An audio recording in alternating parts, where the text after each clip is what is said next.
So about 8 days ago, I joined a seminar that my friend was giving, and I spoke in it, a part of it, about AI and cloud and RAG, a lot of different topics, but the main thing was just AI.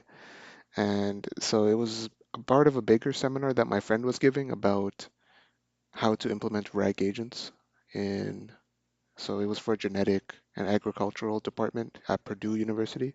So we were kind of just prototyping a RAG agent that would help them and their workflows and how pretty much just showcasing how AI can be used in that, even like something that's completely not a field that has um, AI in it, like agriculture and stuff like that. You can still use it. So he did a lot of the work on the prototype and the presentation, and his part was the bulk of it, but he invited me to give a small talk on just generally talking about AI and AI agents and LLMs and how they work in the cloud. So I gave that talk. It was pretty nice. It went really well, actually.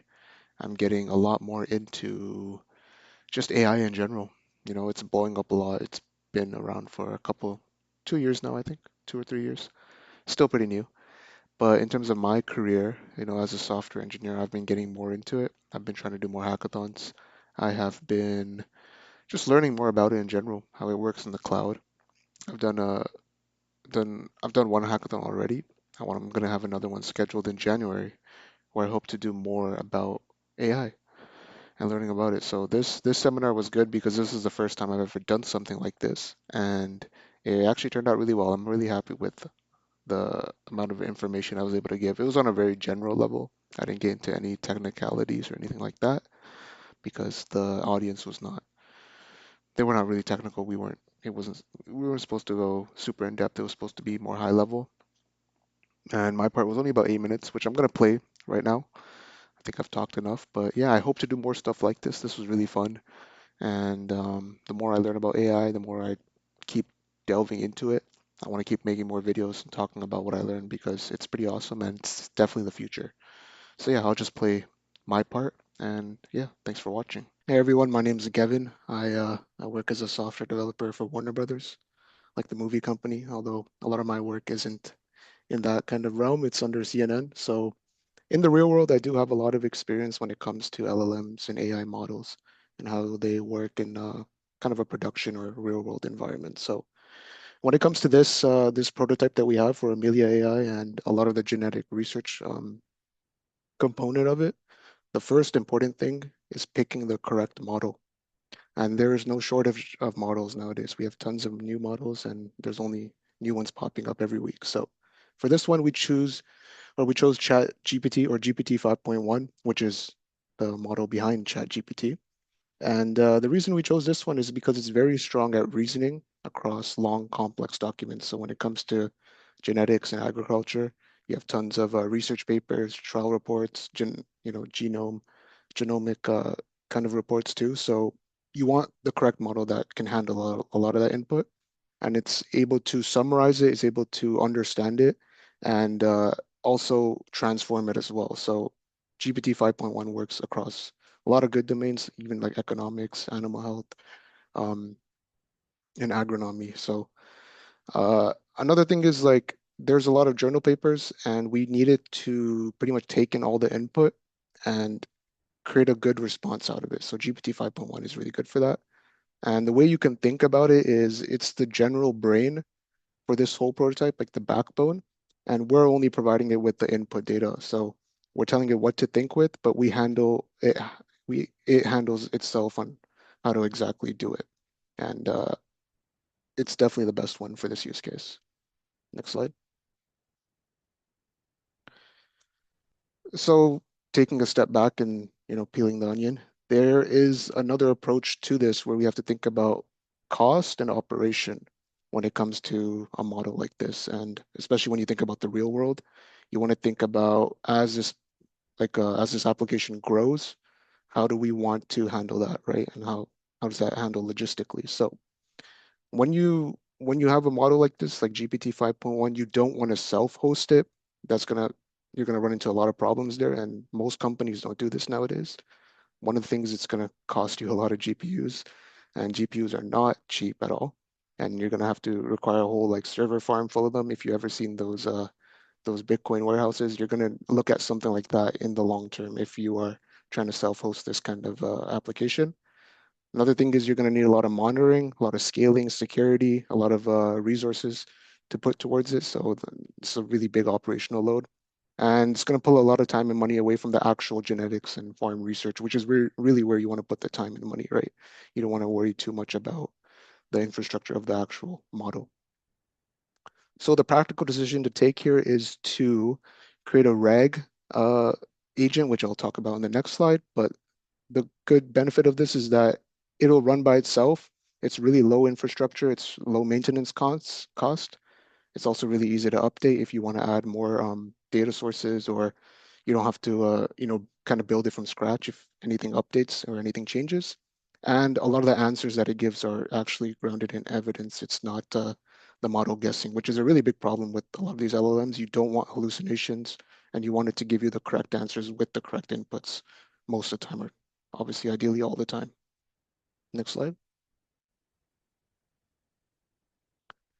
Yeah, so taking it back, I mentioned RAG, and RAG stands for Retrieval Augmented Generation. It may sound really daunting, but it's really not that complex. So pretty much what RAG is you have a large language model, or LLM, so you can think of GPT 5.1, and we just add an extra layer to that, which is a retrieval step. So what this does is that we give it a lot of input, like documents, records, anything we want it to reference as a knowledge source and as a source of truth. We'll give it to the LLM so that it can it'll look towards that first before generating a response. So you can compare this to like ChatGPT. If you were to go into ChatGPT and try to look up something, it'll give you the general answers. But if you try to go deep into research in a specific domain or topic, you'll realize it falls short. You get a lot of hallucinations. You won't really get the most up-to-date data. So this is why we add RAG. We add a retrieval step so that we can give it the data we want it to reference. And from that, it'll generate a good and accurate response. So we need this so that we get the correct answers, and their answers are always up to date. We have it specified for a specific domain because we can give it any domain specific data. And most importantly, this will reduce hallucinations because it won't make stuff up. It'll have everything we need to reference, and it will go off of that and use that as a source of truth. Next slide. So taking it even one step further back, I want to talk about why it's important to do cloud computing instead of, trying to run this on your own in your own machine, or even like a warehouse or something like that. So the benefits of the cloud, and in this case, we're using AWS, which is Amazon Web Services. You can access it from anywhere. It's remote. Anywhere you have an internet connection, you'll be able to access it. Um, Also, if there's any new features or updates, we don't have to handle that ourselves. The provider will handle that. And especially with a LLM like this, they're always being updated, so it'll be a lot of infrastructure cost if we have to do all of that manually. And also, it's really good for collaboration. So if we have a multi environments across the world or even across countries or whatever, it's really easy to just set it up in the cloud and access it wherever you need to. And also, there's one other layer to this, which is infrastructure as code, or IAC. So this ensures that there's consistency across environments. It removes any of those issues where it'll work on one OS or one laptop, and then when you go to like another one, it won't work. You run into some bugs or issues.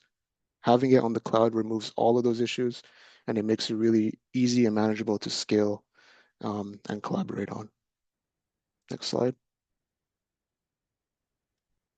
And so if you think about the cloud, and even like any kind of production application, you really want to make sure there's three things. So you want to make sure it can scale, that it's always available, and that any kind of updates that happen in the future, like new phones, new technologies, you want to make sure that it can adapt to that as well. So when it comes to scalability, so that's growth, it can easily handle petabytes, if not even more, of data storage. And with genomes and agriculture, there's a ton of research papers, a ton of different data that you want to store, and you want to make sure it can store that, and then it can also access it. So for AWS specifically, we have S3 bucket, which can handle any amount of data, so we don't have to worry about that. When it comes to computing, we have a lot of different options. We have Fargate, for example, which will auto scale. So that means if we need to increase the compute, because if we get like a lot of users, it keeps growing millions, if not, hundreds of millions, you can easily handle that. And especially if you add AI into the mix, you want to make sure that you have something that can scale along with that as well, because that's going to add a lot of additional processing. Another thing is the reliability. You want to make sure it's always available. And cloud infrastructure, regardless of, we had the Cloudflare outage and the AWS outage a month ago. It is still the most reliable compared to on-premises when it comes to reliability and uptime. So especially for like real-time farming decisions, you want to make sure it's always like it has a lot of good uptime. And also redundancy is another thing. Because if one region goes down, you want to make sure that there's another region. And a lot of these cloud providers, they have regions across the world at this point. So you never have to worry about if it's down in one part of the US, you can always connect to Canada or even somewhere in the Europe, like the database and all of that stuff. And also they have a lot of support for IoT, which is like Internet of Things, and in a lot of larger AI models as well. So you always make sure, or you always ensure that you're covering a lot of the use cases of any new technologies that come out as well.